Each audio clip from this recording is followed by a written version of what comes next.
ఇవాళ మీ దాంట్లో కూడా ఒక మార్పు ఏదో జరిగినట్టుంది, రైల్వే కోడూరు మార్పు, అట్లాగే అవనిగడ్డ బుద్ధప్రసాద్ గారికి ఇచ్చారు, ఇంకా పాలకొండ ఒకటి ఆగినట్టుంది. ఇంకా మార్పు చేర్పులు ఉంటాయి అనుకుంటున్నారు. రఘురామరాజు కోసం ఏమైనా స్పేస్ ఉందా? రఘురామ గారు ఆ పార్టీలో అయితే ఉండకపోవచ్చు.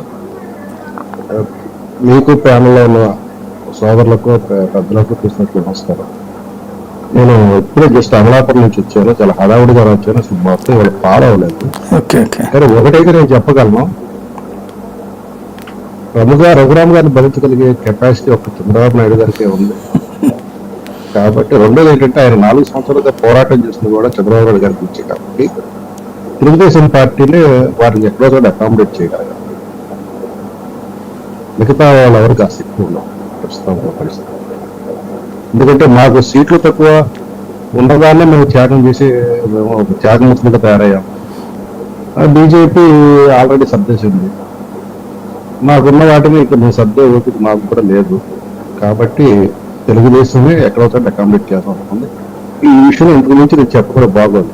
అంటే అకామిడేట్ చేయాలంటే ఇట్లా ఇప్పుడు మన ఏం చెప్పినట్టుగా నరసాపురం సీట్ కనుక తెలుగుదేశం తీసుకుని దానికి బదులు ఏలూరు ఇచ్చి ఇట్లాంటివి జరిగే ఎంపీ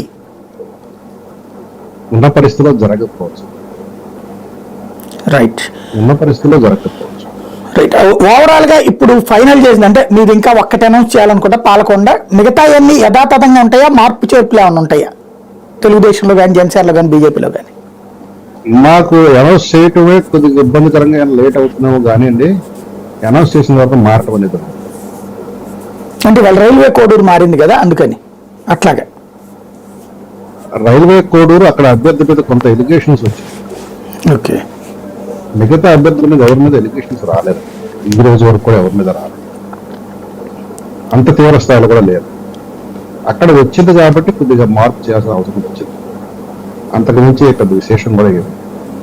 రెండోది ఏంటంటే, మీకు తెలుసు, మాకు తెలుసు, అందరికీ తెలుసు, రాజకీయాల్లో డీ ఫారం ఇచ్చే వరకు కూడా ఎవరికి కూడాను స్థిరత్వం ఉండదు. డీ ఫారం ఇచ్చిన తర్వాతే అధికారిక వస్తుంది.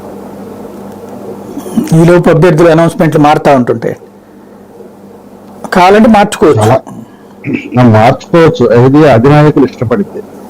కానీ ఇప్పుడున్న పరిస్థితుల్లో ఈ కీలకమైన సమయంలో ఎవరో కూడా ఉన్నదా పరిస్థితి మారుస్తారనుకో. ఎందుకంటే అటు జగన్ రెడ్డి గారు కానీ, ఇటు చంద్రబాబు నాయుడు గారు కానీ, పవన్ కళ్యాణ్ గారు కానీ, బీజేపీ వారు కానీ సమీకరణాలు చాలా లెక్కలు వేసుకున్న తర్వాత మాత్రమే టికెట్లు శాంక్షన్ చేయడం జరిగింది. ఒక రకంగా చెప్పాలంటే మా జనసేన బీజేపీలో ఉన్న నిజమైన కార్యకర్తలు కొంత ఇబ్బందులకు గురయ్యారు.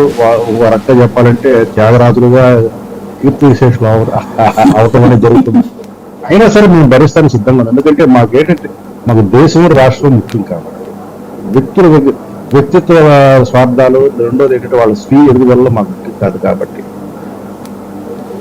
ఒక్క పాయింట్, ఇప్పుడు ఏదో ఉండిలో ఆల్రెడీ 2 అభ్యర్థులు